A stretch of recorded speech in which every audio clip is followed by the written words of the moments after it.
رب العالمین ڈھونڈے گا دنیا میں حکومت کرنے والوں کو، رب العالمین ڈھونڈے گا دنیا کے اندر ظلم و زیادتی کرنے والوں کو۔ آج ہمارے ہندوستان کے اندر نریندر مودی پردھان منتری بنے ہوئے ہیں، رب العالمین کل ڈھونڈے گا کہ پردھان منتری کہاں ہے۔ آج تمہاری حکومت ہے، آج تو میری حکومت ہے۔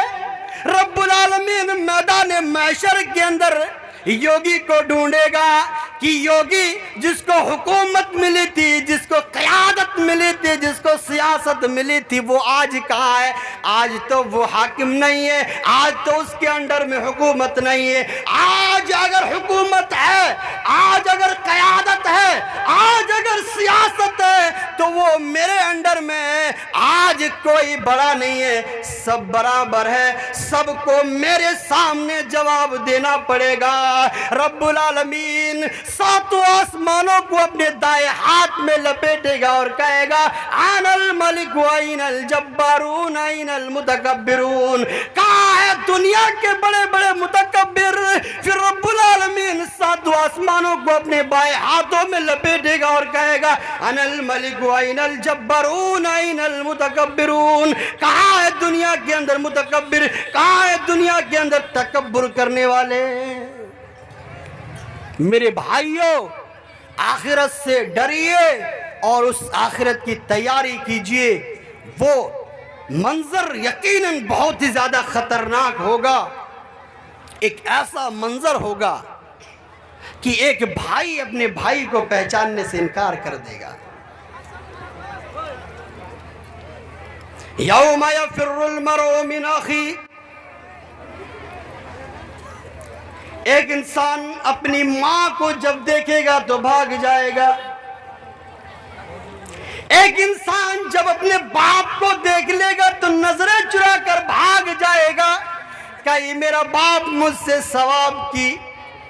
ثواب نہ مانگ لے، کہیں میری ماں مجھ سے مدد نہ مانگ لے۔ ایک ماں بیٹی سے بھاگے گی، بیٹی ماں سے بھاگے گی، کہیں ماں مجھ سے مدد نہ مانگ لے۔ میرے بھائیوں، تصور کیجئے کہ آج دنیا کے اندر ایک ماں سب کچھ برداشت کر سکتی ہے مگر اولاد کی تکلیف کو برداشت نہیں کر سکتی ہے۔ ایک ماں کے پیر پر چپل نہ ہو اس ماں کو فرق نہیں پڑے گا، لیکن اگر بیٹے کے پیر میں چپل نہ ہو تو وہ بے چین ہو جاتی ہے۔ جب ایک بیٹا پڑھنے کے لیے دلی جاتا ہے تو ماں کا دل بے چین ہو جاتا ہے۔ جب بیٹے کے جسم پر کوئی کپڑا نہیں ہوتا ہے تو ماں بے چین ہو جاتی ہے۔ رب العالمین نے ماں کے دل میں اتنی محبت رکھی ہے۔ ذرا سوچو قیامت کا عالم کتنا خطرناک ہوگا کہ وہی ماں آپ کو پہچاننے سے انکار کر دے گی، آپ کو پہچاننے سے انکار کر دے گی۔ آپ اس منظر سے ڈریے کہ ماں کی محبت جو سب کچھ برداشت کر سکتی ہے مگر اولاد کی تکلیف کو نہیں، وہی ماں کل قیامت کے دن آپ کو دیکھ کر چھپ جائے گی، وہی باپ آپ کو دیکھ کر چھپ جائے گا، وہی بھائی آپ کو دیکھ کر چھپ جائے گا، وہی دوست آپ کو دیکھ کر چھپ جائے گا، وہی ساتھی آپ کو دیکھ کر چھپ جائے گا، وہی گاؤں کے لوگ آپ کو دیکھ کر چھپ جائیں گے، کہیں یہ مجھ سے ثواب کی مانگ نہ کر لے۔ مسلمانوں، اس دن سے ڈرو جس دن کافر اپنے ہاتھ کو اپنی انگلیوں سے، اپنے دانتوں سے چبائیں گے۔ کافر اپنے ہاتھوں، اپنی انگلیوں کو، اپنے ہاتھ کو اپنے دانتوں سے چبائیں گے اور کہیں گے کاش میں اسلام پر چلا ہوتا، کاش میں رب العالمین پر ایمان لایا ہوتا، کاش میں رسول اللہ کے دین پر چلا ہوتا، کاش میں نماز پڑھا ہوتا، کاش میں روزے رکھا ہوتا۔ وہ افسوس کرے گا اور اپنے ہاتھ کو اپنے دانتوں دانتوں سے چبائے گا اور کہے گا کاش میں فلانا کو اپنا دوست نہ بنایا ہوتا، اس نے مجھے بگاڑ دیا ہے، میں تو نماز پڑھنے کے لیے جا رہا تھا، وہی میرا دوست بولنے لگا نماز ابھی مت پڑھو، ابھی جوانی باقی ہے، ابھی بڑھاپا باقی ہے، وہ دوست مجھے کچھ دوسری جگہ لے کر چلا گیا۔ میرے بھائیوں، آپ کو اور جتنے ہمارے نوجوان بیٹھے ہوئے ہیں، میں ان کو ایک پیغام دینا چاہتا ہوں کہ آپ کو کہیں کل قیامت کے دن پچھتانا نہ پڑے۔ آپ کا دوست اچھا ہونا چاہیے۔ اگر آپ جوان ہیں تو آپ کا جوان دوست ہوگا، آپ کا دوست اچھا ہونا چاہیے، نمازی ہونا چاہیے، متقی ہونا چاہیے، پرہیزگار ہونا چاہیے۔ اگر آپ بزرگ ہیں تو یقیناً آپ کا کوئی بزرگ دوست ہوگا، آپ کا بزرگ دوست بھی اچھا ہونا چاہیے۔ اچھی سنگتی اختیار کیجیے، اچھے دوست اپنائیے، اچھے لوگوں کے ساتھ رہیے۔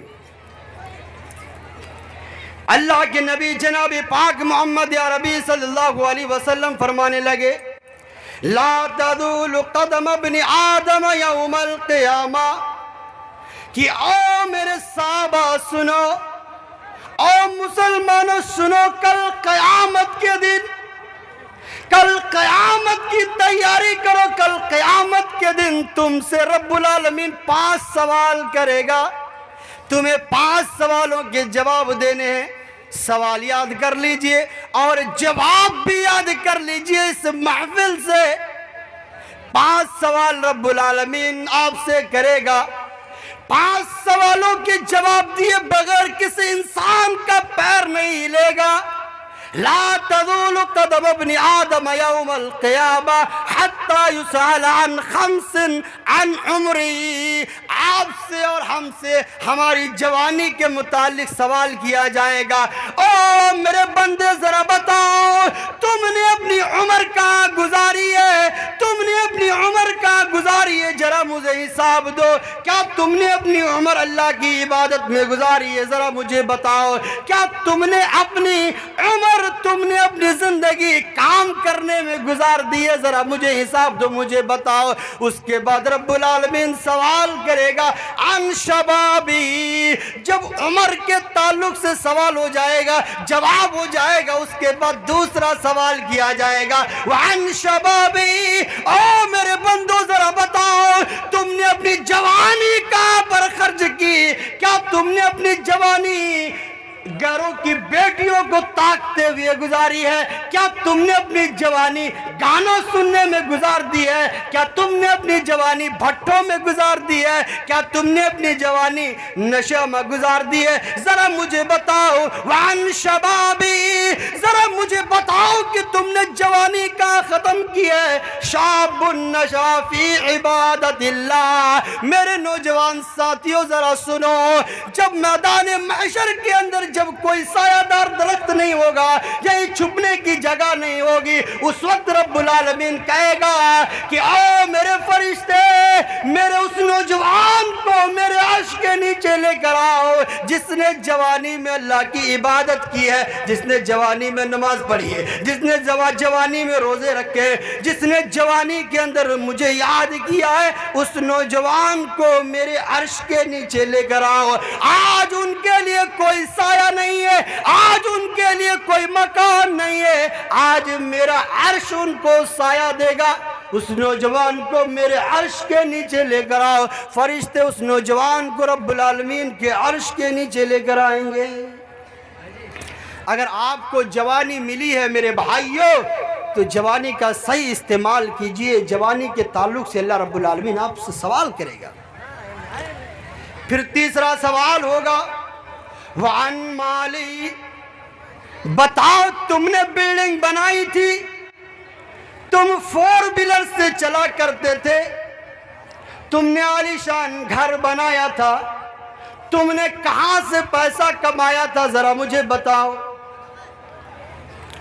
تمہارے پاس سب کچھ تھا، عالیشان گھر تھا، تمہارے پاس لاکھوں کی گاڑی تھی، بتاؤ تم نے پیسے کہاں سے کمائے تھے؟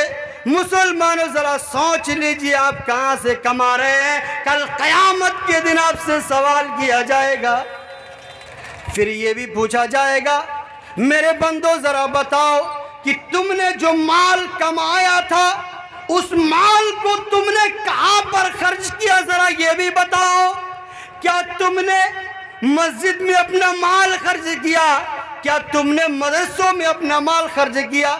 کیا تم نے اللہ کے راستے میں اپنا مال خرچ کیا؟ کہاں تم نے خرچ کیا، ذرا مجھے بتاؤ۔